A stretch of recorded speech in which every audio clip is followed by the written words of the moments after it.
안녕하세요. 여러분의 변화를 돕는 변화 디자이너 허인무 박사입니다. 여러분, 한 분야에서 자신만의 브랜드를 만들어 인정과 존경을 받으며 롱런하는 사람들은 그렇지 않은 사람들과 어떤 것이 다를까요? 지금부터 그 비밀을 파헤쳐 봅니다. 여러분, 은퇴한 한국 야구 선수 중에 제일 먼저 떠오르는 사람은 누구세요? 아마 대부분의 사람들이 이승엽 선수를 떠올리지 않을까 생각합니다. 한 야구 전문가는 이승엽 선수를 KBO 리그의 커다란 마일드스톤이며 KBO가 배출한 역대 최고의 슈퍼스타였다고 칭송하기까지 했습니다.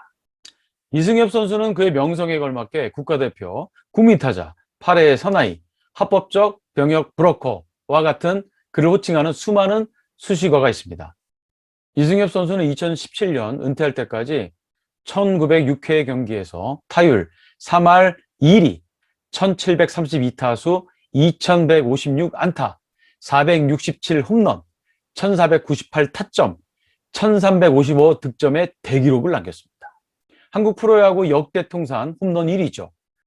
일본에서 8개 시즌을 뛰며 기록한 159개의 홈런을 포함하면 한일 통산 626개의 홈런입니다. 이 홈런 숫자는 한국과 미국, 일본에서 600개 이상 홈런을 기록한 선수들을 다 포함해서 9위에 해당하는 대기록입니다. 그런데 놀라운 것은 이승엽 선수가 친 홈런 중 2개는 41세의 나이에 은퇴 경기에서 나왔다는 것이죠. 이승엽 선수가 정말 대단한 선수라는 것은요, 은퇴 경기 첫 타석에서 친 홈런의 추정 비거리가 150.4m로 2015년 8월 26일 박병호 선수가 날린 159.3m 홈런 다음으로 두 번째 긴 거리를 기록했다는 것입니다. 그렇다면 이승엽 선수의 나이를 잊은 활약의 원동력은 무엇일까요? 그것은 간결한 타격폼입니다. 즉, 변화를 시도한 거죠.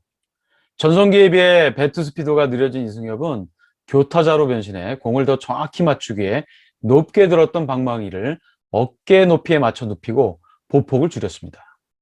그리고 몸에 밴 타격폼을 버리고 새 자세에 적응하기 위해 팀 스프링 캠프에서 밤 늦게까지 스윙을 가다듬으며 땀을 흘렸습니다.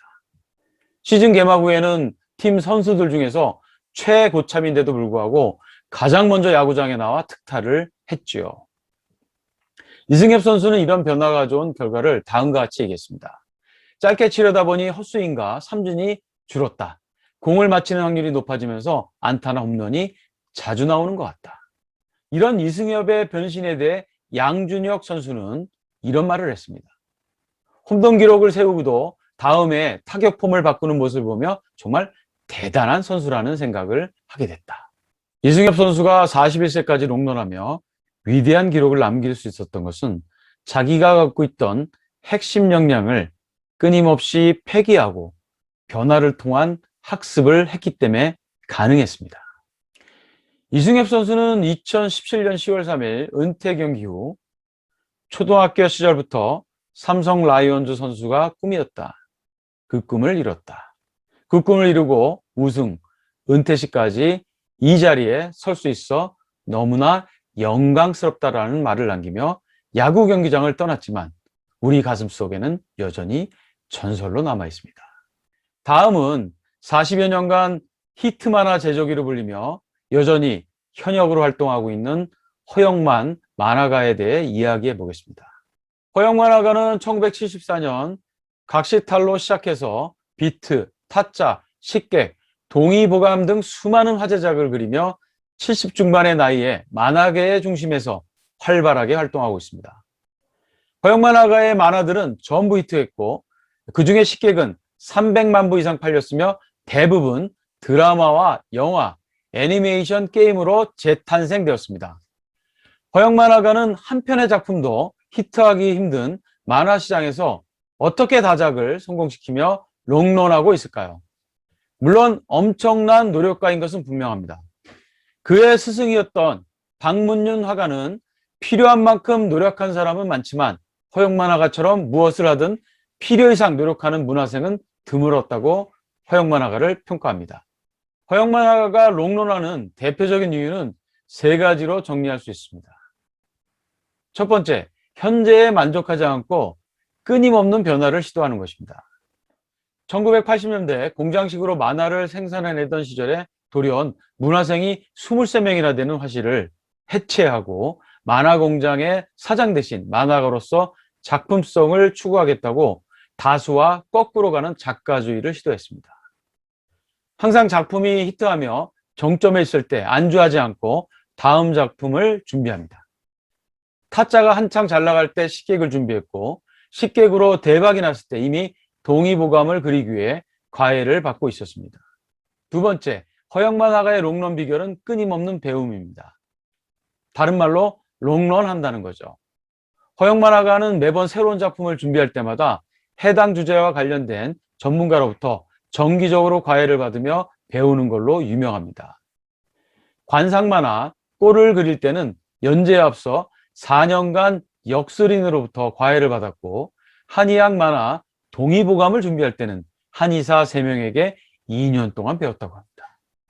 그래서인지 허영 만화가의 만화는 재미와 정보를 모두 갖췄고 웬만한 인문학 단행본과 겨룰 수 있는 교양 만화라고 평가받기도 합니다. 허영 만화가의 마지막 롱런 비결은 바로 호기심입니다. 허영 만화가는 백두대간 종주를 하고 서해 구롭도에서 동해 독도까지 3,000km가 넘는 거리를 요트 일주를 하는 등 나이를 뛰어넘어 새로운 도전과 시도를 하고 있습니다. 또한 새벽 4시에 일어나 오전 동안 작품 활동을 하고 오후에는 밖으로 나가 사회의 다양한 계층을 만나 막걸리 잔을 부딪히며 대화하며 취재하고 작품을 위한 아이디어를 얻고 끊임없이 메모를 합니다. 그래서 그의 지인들은 허영 만화가가 지독한 메모강이라고 표현합니다. 지금까지 41세 나이에 현역 최고의 선수로 활동하다 한국 야구계에 살아있는 전설로 남은 이승엽 선수와 여전히 현역으로 70대의 나이에 한국 만화계의 플레이어로 활동하는 허영 만화가에 대해 알아봤습니다. 결국 이 두 사람을 통해 발견할 수 있는 롱런을 위한 시크릿은 변화와 학습이라고 할 수 있습니다. 끊임없이 새로움을 추구하며 기존의 것을 폐기하고 새로운 것을 받아들이는 개인과 조직이 롱런하지 않을까요? 마지막으로 허영 만화가의 문화생이었고 만화 미생으로 유명해진 윤태우 만화가가 그의 스승 허영만에 대해 했던 얘기를 들려드리겠습니다. 우리 선생님은 왜 이렇게 힘들게 살까? 두 가지 생각밖에 안 들었어요. 나도 유명해지려면 저렇게 고생해야 하나? 근데 만화는 정말 재밌네. 선생님보다 쉽게 그리는 사람은 많았어요. 그분들 다 은퇴했어요.